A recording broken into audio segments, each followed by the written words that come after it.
know who Lady Gaga is? Anybody not know who Lady Gaga is? Now, I'm not asking you, do you like her or not, right? But do you know who she is? She has 49,000, I went on her website. She has 49,980 something Facebook friends. 49 million. Her Twitter followers are over 10 million. She can make an impact like that, can't she? What has she done? You know, she's got a talent. She's definitely owns who she is, doesn't she?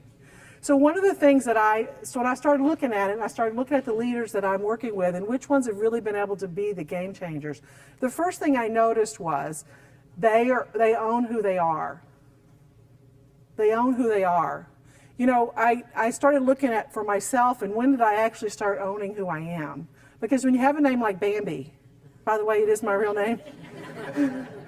You know, anybody wondered, is that her name? You know, my first grade, yeah, there you go. Thanks for being brave. My first grade teacher said to, you know, she's looking down the roll and she looked and she saw my name and she said, "Which kid's parents are smart Alex and named their child Bambi?" So it has been one of those names that has had its good sides and its downsides. Yeah, in fact, I do some work with Toshiba, and I was recently at the rodeo with their suite, and I coached the business leaders there, and I got to meet the wives. And one of the wives, and I was really excited because I've been working with these guys several years, and one of the wives comes up to me and says, "So you're Bambi." I really wondered when he told me he had a coach named Bambi, really what he was doing.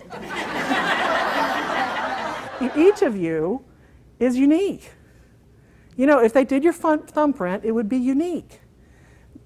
Every one of you has a different gift. And I believe every one of you here is probably here for a different purpose. I've been pondering this, and of course, Oprah confirmed it. Must be right. Right? Yeah, own who you are. It's the most valuable asset you ever have.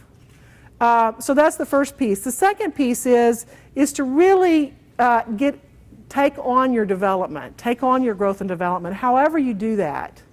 But there is a drift. I know that you're successful or you wouldn't be here, but there is a drift that happens. It's just like when you buy a new house and it looks beautiful and shiny, or you buy a new car and it looks fabulous, or you get your hair cut and you get your makeup done and you look great. What happens in about a week or two? Right? Your hair starts to grow, you need to get your eyebrows done, right? There's a drift. And so if you're not pushing against the drift, people that are change makers, people that make an impact are looking at, what can I do a little bit better every day?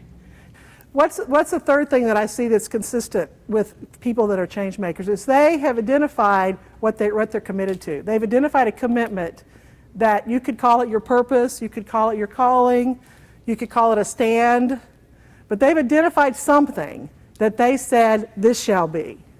If you're not clear what you're committed to, any place will get you there. Then the wind will blow and you go, oh, I'll go do this. And I said, I've been there. Oh, I call them shiny pennies.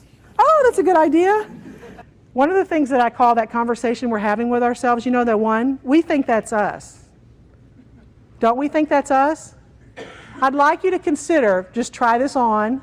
It's not true. It's a very powerful model, though. I'd like you to try on that isn't you, it's a conversation you're having. I call that conversation it. It is not your friend. If you can start to distinguish it as a conversation separate from you, then you can have it versus it having you. The first thing to do is to start to distinguish it as a conversation. It isn't you, it's a conversation. I don't know where it comes from, but we do it. Are you going to stop talking to yourself? No. But can you be more powerful? Yes.